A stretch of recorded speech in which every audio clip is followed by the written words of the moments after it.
ओम श्री गणेशाय नमः। जय व्यास जी महाराज। ओम श्री सरस्वती नमः। जय श्री सुखदेव जी महाराज। शेष दो प्रश्नों के उत्तर। तीसरा अध्याय, शेष दो प्रश्नों के उत्तर, अवतार और धर्म स्थिति। सूची कहते हैं, सोनक, आपने अवतार संबंधी जो प्रश्न किए थे, अब उनका उत्तर सुने। भगवान ने पहले लोक रचना की इच्छा से पुरुष अवतार ग्रहण किया था।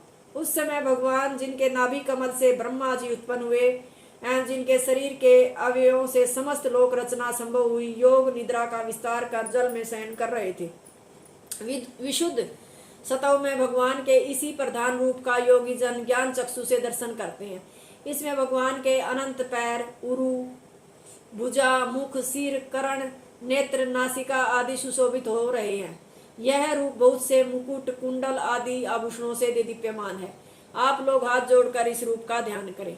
इसी रूप से भगवान के नाना अवतार होते हैं और फिर इसी में उनका लय हो जाता है।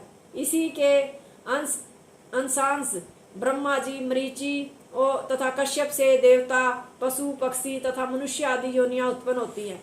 इसी रूप से जिन 24 अवतारों का प्रादुर्भाव हुआ था, उनके मंगलमय नामों का आप लोग श्रवण करें। सनक आदि महर्षियों का अवतार, वराह अवतार, नारद अवतार, नारायण अवतार, कपिल अवतार, दत्तात्रेय अवतार, जग अवतार, ऋषभ अवतार, पृथु का अवतार, मत्स्य अवतार, कुरुम अवतार, धवंतरी का अवतार, मोहिनी का अवतार, नरसिंह अवतार, वामन अवतार, परशुराम अवतार, व्यास अवतार, राम अवतार, बलदेव अवतार, श्री कृष्ण अवतार, हरि अवतार, हंस अवतार, बुद्ध अवतार और कल्कि अवतार। इस प्रकार भगवान के असंख्य अवतार हैं और वे समय समय पर प्रकट होकर जगत की रक्षा करते हैं। जो मनुष्य साय प्रातः इन अवतारों का श्रवण और कीर्तन करता है, वह दुखमय संसार से मुक्त हो जाता है।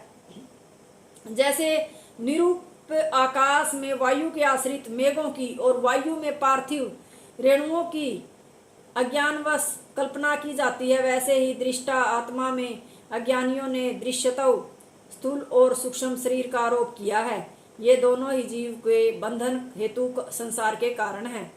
जब प्रेम लक्षणा भक्ति के द्वारा ज्ञान रूपी सूर्य का उदय होता है, तब ये दोनों शरीर ज्ञान अग्नि में भस्म हो जाते हैं एवं जीव भगवान का साक्षात्कार कर परम आनंद का अनुभव करता है। प्रेम लक्षणा भक्ति भगवान के जन्म, कर्म तथा लीलाओं के कीर्तन और चिंतन से प्राप्त होती है। यद्यपि देह अभिमानी जीव तर्क आदि कौशल के द्वारा भी भगवान की लीलाओं का ज्ञान प्राप्त नहीं कर सकता, तथापि जो निष्कपट भाव से अहंकार का त्याग कर भगवान के चरण कमल मकरंद का पान करता है, उस पर शीघ्र भगवत कृपा होती है, जिससे उसे लीलाओं के ज्ञान के साथ साथ भक्ति द्वारा भगवान के स्वरूप का ज्ञान बड़ी सरलता से प्राप्त हो जाता है। हे सोनक जी, आप लोग धन्य हैं जो इस प्रकार भगवान वासुदेव में निष्ठा रखकर कथा श्रवण के लिए लालित है।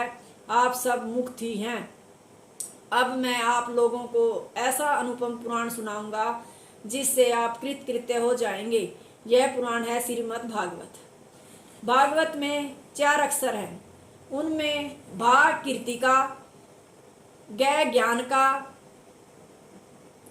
व सर्व अभीष्ट का तथा तय विस्तार का वाचक है। अर्थात कीर्ति, ज्ञान तथा सर्व अभीष्ट का विस्तार कर जो भक्तों को भक्ति प्रदान करता है, वह भागवत है। अथवा धर्म, अर्थ, काम तथा मोक्ष रूप चतुर वर्ग को प्रदान करने के कारण इसका नाम भागवत है। अथवा सब लोकों में इसकी प्रभा अर्थात महत्ता है। नारद आदि महर्षियों ने इसका गान किया है। सब शास्त्र इसके अंतर्भूत हैं, इस कारण भी इसका नाम भागवत है।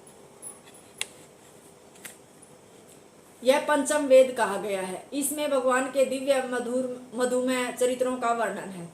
लोक कल्याण के लिए ही इसका प्रादुर्भाव हुआ है। व्यास जी ने अपने पुत्र सुखदेव जी को इसका उपदेश दिया था। सुखदेव जी ने गंगा तट पर स्थित महाराज परीक्षित को इसे सुनाया। वहीं मैंने भी उनके श्रीमुख से इसका अध्ययन किया था। जैसे मैंने पढ़ा और जैसी मेरी बुद्धि है, तद अनुसार मैं आप लोगों को उसका श्रवण कराऊंगा। भगवान श्री कृष्ण जी जब अपने धाम को चले गए, तब मंदमती मनुष्यों के कल्याणार्थ इस पुराण रूपी सूर्य का उदय हुआ। धर्म भी अब इसी के आश्रय में रहता है। यह आपके छठे प्रश्न का भी उत्तर हो गया। अब आप और भी जो कुछ पूछना चाहते हैं पूछें। प्रथम स्कंद का तीसरा अध्याय समाप्त। हरि ओम तत्सत।